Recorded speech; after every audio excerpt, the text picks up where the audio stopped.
Rikthehemi sërish në studio të dashur miq dhe është momenti i intervistës tepër interesante që kemi përgatitur edhe për ditën e sotme. Do ta nisim këtë javë, do të them unë, me surpriza, por edhe me vajza të bukura, vajza të cilat janë të talentuara, të cilat mua më bëjnë gjithmonë të lumtura se herë që i kam në studio, sepse kemi gjëra shumë të bukura për të thënë, ashtu si kundër dhe ato janë. Në fakt po flas në shumë, sepse her pas here kështu ka ndodhur, kemi pasur goxha goca, por në ditën e sotme kemi Joana Janushin, e cila është një showgirl. Doja të nisja dhe të thoja balerin, një vajzë shumë e bukur, do të thoja kërcimtare, po thash, po them një showgirl dhe im përmbledha të gjitha. Si jeni? Mirë, si jeti? Unë falenderoj shumë që të kam studio. Mesi është e Tani do na kërcesh këtu në studio apo nuk pranon tek shumë me nisë emisione? Nëse ne vëm një këngë bukur kështu direkt. Ta gjej mirë. Ta nisim çmendurisht. Ti je një vajzë e cila ke vite karrierë, kam përshtypjen tashmë, edhe pse shumë e re në moshë, po ke vite karrierë në balet. Si ka nisur kjo eksperiencë kaq e bukur e jotja edhe jetës tënde? Që në moshë të vogël, që 5 vjeçe, kam kërcyer në për skena që normalisht në shtëpi, në shkollë baletit, në kurse private, edhe në moshën 10 vjeçare pastaj çdo gjë u bë më buj.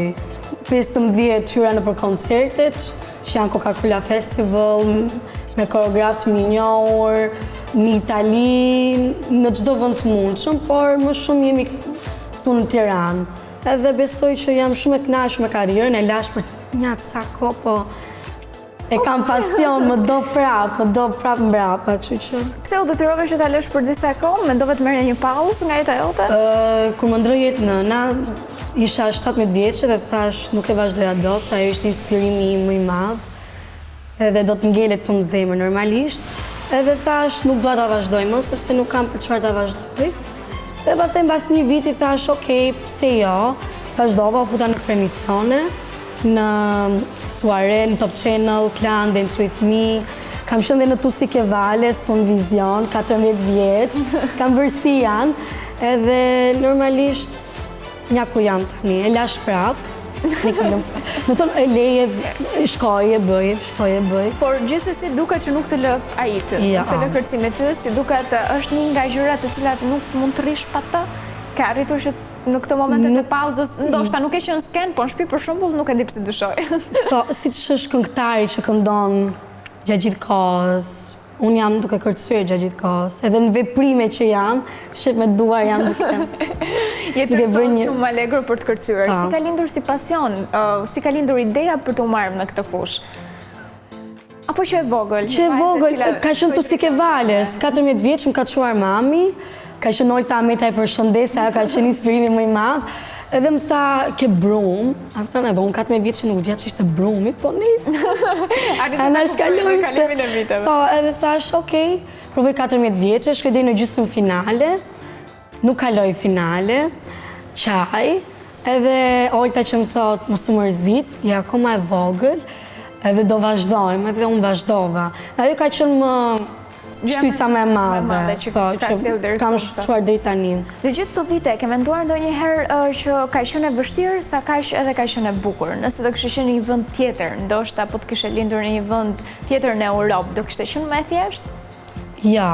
Do me thënë, ne shqiptarët e kemi, unë shikoj dhe italianët që janë shumë të devotshëm, kanë një rutinë shumë të çmendur, përveç italianëve dhe jashtëtit, por mendoj që shqiptari është dembelizëm.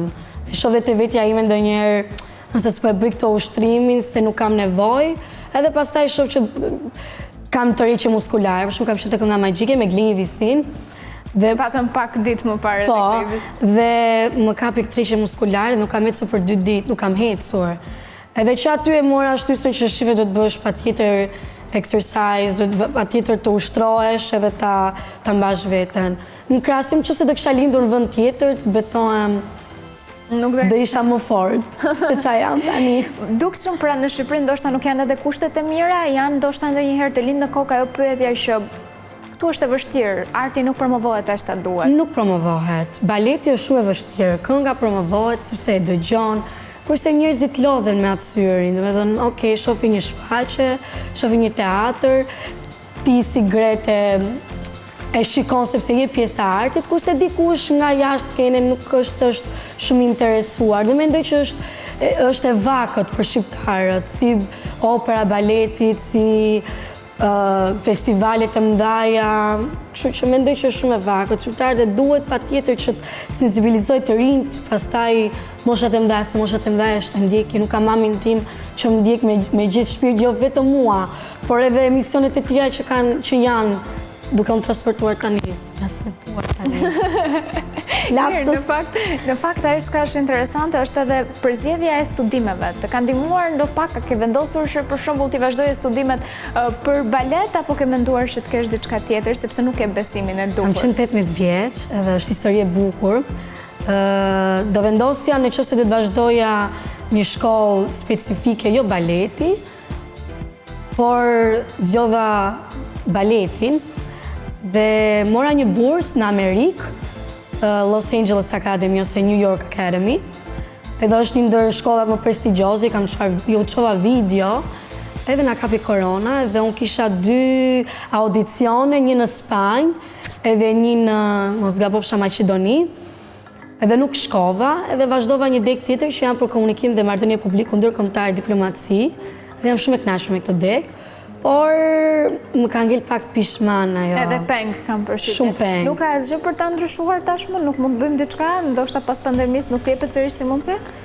Dua të çaj vetë, kështu që do të çaj një në Itali, edhe pastaj të shohim për në Amerikë, po ishte mundësia më e bukur edhe më e mirë. Edhe ndonjëherë kur mendoj natën e them çfarë kam humbur prej kësaj koronë.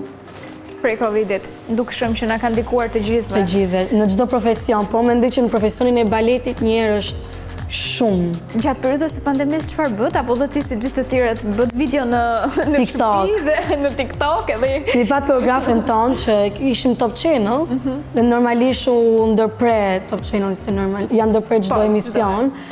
Edhe dilnim në shtëpi edhe bënim këto TikTok edhe ishte trend, por ne balerin nuk e pëlqejnë TikTokun. Po të them një spoiler, po të them që balerin nuk e pëlqejnë, në duket shumë amator. Okej.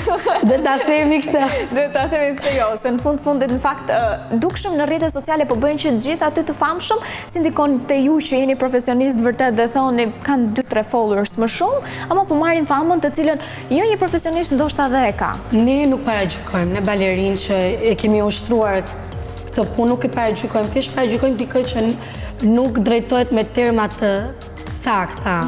Pra nuk mund thua çdo të balerin kur nuk e marrë një mësim të dur, një shtas të dur, një koncept të dur për baletin. Po marrëdhënia me rrjetet sociale si të duket? Mendojnë që është një mënyrë e mirë për të qenë? Është mënyra më e mirë dhe unë tendohem që humbëm Instagrami 10K. 10.000 followers, çfarë ndodhi? Të gjithë jemi habitur.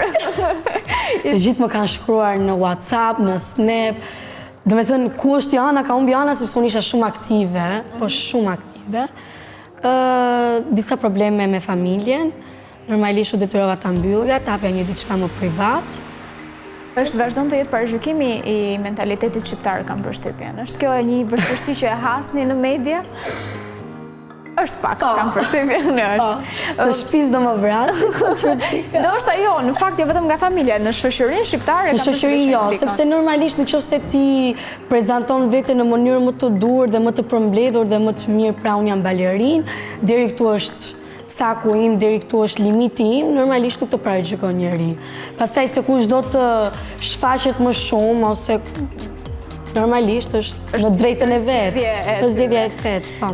Si do ja bëjmë? Do ja nisim me Instagramin nga fillimi, apo hoqëm dorë komplet nuk... Jo, dorë nuk hoqa. Po bëja një bisedë me koreografi, kjo do t'jetë pas kuintave. Bëra një bisedë me koreografi dhe më tha, gjallje, ku, si, nuk do e vazhdojsh më baleti, dhe do e vazhdoj. Ka hapat faqen, normalisht jam duke menduar për të hapur faqen, kështu që hajde më bëni follow. Ata që s'kanë qenë. Na duhen të tjerë, por edhe ata që kanë qenë, pse jo. Jo, më erdhi pak keq se kam pat 5 vite me atë Instagram. Dhe kanë qenë 5 vite djerës që ta ngrija me djerës, me baletin, me modelingun, me punës, sepse jam shumë e gjithë përfshirë. Dhe gjithë këto punë të ndryshme që bën, do të zgjedhësh ndoshta njërin prej tyre apo pse më pyet thua sigurisht shumë baletin. Baletin. Baletin është jep që plotson më së shumti. Po, Mirë, është interesante të kemi një vajzë që vazhdon të studiojë për diplomaci dhe ndërkohë është balerin, nuk na ndodhin. Kështu nuk na kërceve. Në fakt e kishte fajin energjia që nuk na vuri muzikë, po. Rëndësi ka që ne çojmë aty në rrjetet sociale kudo aktive dhe e rëndësishme është për te shakave u kënaqem shumë. Unë falenderoj shumë që ishe me ne. Uroj që të jesh kënaqur sadopak. Po patjetër. Faleminderit shumë.